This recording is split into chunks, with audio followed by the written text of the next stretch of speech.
we in the Badlands actually started making pipeline, and it happened here first, and it's still going down to this day. Like Baldy's the longest lasted spot from the old days that's even still around, you know what I mean? So it was like, that was like, yeah, we gotta have a bowl with a pipe.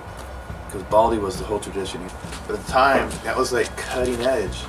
It was like the first vert park anywhere. I mean, you guys got, you can't understand how gnarly like the first vert park was. It had a 20-foot full pipe, a 12-foot bowl, a 15-foot bowl, and all these little bowls and a little run that goes a 15-foot bowl. So the idea for the 15-foot bowl came from riding uphill. 10-foot trains, 5 feet of vert. Think I'll pack it in, buy a pickup, take it down to. The anniversary was Memorial Day, 1977. It opened. And by then, Skatopia, and there was Reseda, and there's a lot of different kinds of skate parks, and all of them kind of look different. So we just determined to build the pipe, so we built the pipe, which was the first one, I believe, ever in a skate park. I'm pretty sure. I think we're about the 8th completed park in Southern California. But I'm so down today.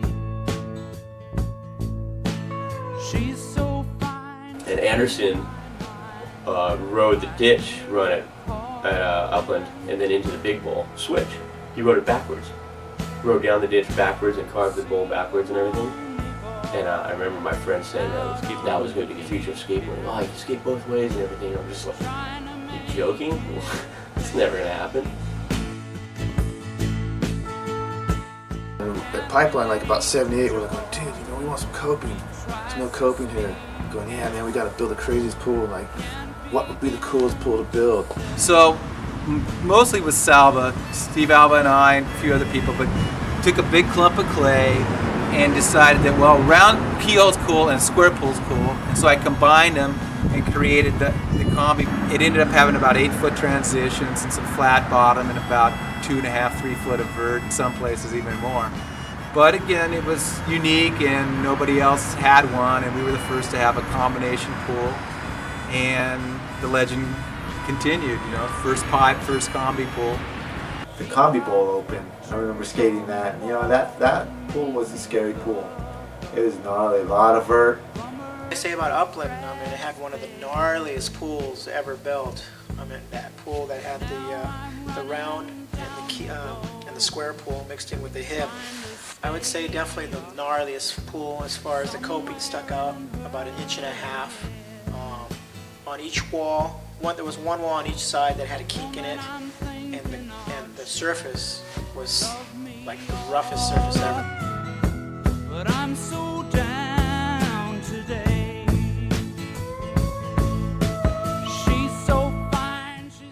I think 89, my dad decided that, he'd had no insurance after about 1981 or so. It got so expensive, and actually they weren't even riding insurance, so he didn't have it all those years, and tore down the park. And of course that was painful for some, and the park ended up getting bulldozed. Can't relate to joy. He tries to speak and can't begin to say.